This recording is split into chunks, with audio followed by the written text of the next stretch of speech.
Всем привет, друзья! Вы на канале Дом Советов. Я, как и все остальные, очень часто сталкиваюсь с ОРЗ. Особенно это происходит осенью и зимой. Я уже давным-давно ушла от стереотипа «дорого значит эффективно, дешево значит плохо».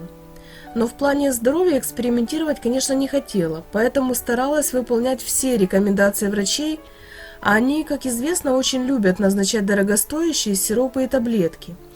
Эффективность этих препаратов иногда вызывала у меня сомнения, поэтому однажды я решила попробовать несправедливо забытое средство, которым лечились еще наши бабушки. Это таблетки Мукалтин. В ближайшей аптеке я приобрела их за 12 гривен, это примерно 30 рублей. И с тех пор, а прошло уже 1,5 года, для лечения кашля я всегда покупаю только Мукалтин. Но, конечно же, при этом я всегда уточняю у своего врача необходимость и целесообразность его применения. Мукалтин отлично справляется с кашлем как у детей, так и у взрослых, а также лечит боль в горле. За 1,5 года я покупала Мукалтин от разных производителей, разница между ними есть. Поэтому при покупке надо всегда смотреть, что именно предлагает фармацевт. Классический Мукалтин имеет в составе активное вещество, экстракт травы Алтея лекарственного, а также вспомогательные вещества – это натрия, гидрокарбонат, винная кислота и кальция стеарат, то есть препарат растительного происхождения.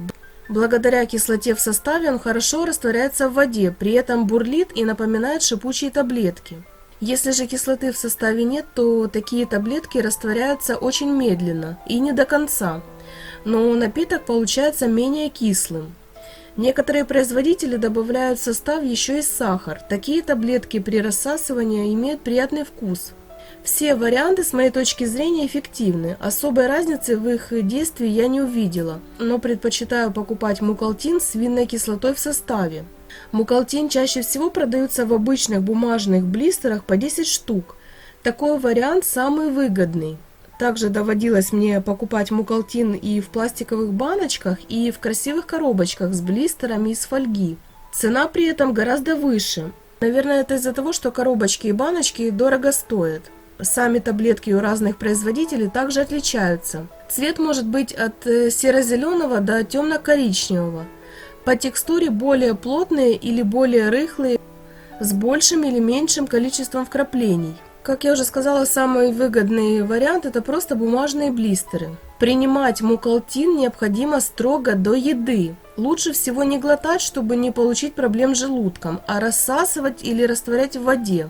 Также обратите внимание, есть противопоказания. Это повышенная чувствительность к Мукалтину или к другим компонентам препарата, а также язвенная болезнь желудка и 12-перстной кишки.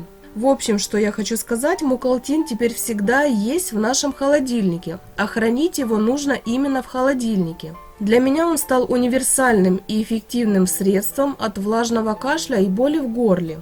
Состав у Мукалтина натуральный, цена копеечная, поэтому однозначно я его рекомендую. Но не забывайте, что перед применением любого медицинского препарата необходима консультация вашего лечащего врача. Друзья, а в вашей аптечке есть Мукалтин? Напишите, пожалуйста, в комментариях.